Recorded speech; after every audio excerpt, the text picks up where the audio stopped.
আসসালামু আলাইকুম। আমি তাহমিনা ইসলাম আপনাদের সবাইকে স্বাগত জানাচ্ছি টিআই কিচেনে। আজকে আমি খুব সহজ এবং সাধারণভাবে মিষ্টি কুমড়া ভাজি তৈরি করে দেখাবো।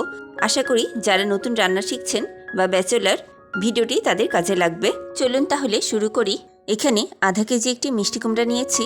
মিষ্টি কুমড়াটা এরকম টুকরা করে কেটে ধুয়ে পরিষ্কার করে নিয়েছি।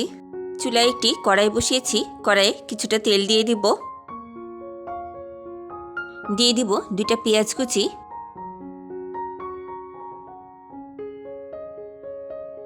2টা শুকনা মরিচ দিব। পেঁয়াজটা নেড়ে হালকা ভাজা দিয়ে নিব।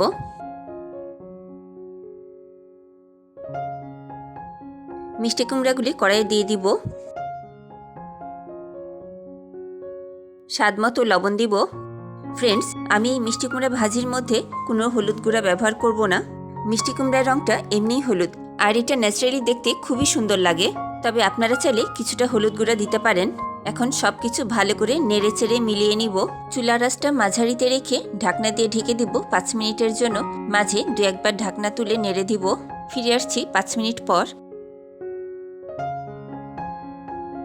5 মিনিট পর ঢাকনা তুলছি। ভাজিটা নেড়ে চেড়ে উল্টে পাল্টে দিব। আবারও ঢেকে দিব কিছুক্ষণের জন্য। কিছুক্ষণ পর ঢাকনা তুলছি।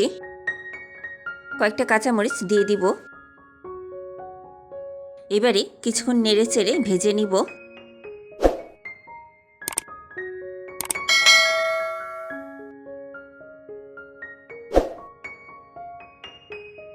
ভাজিটা রান্না হয়ে গেছে।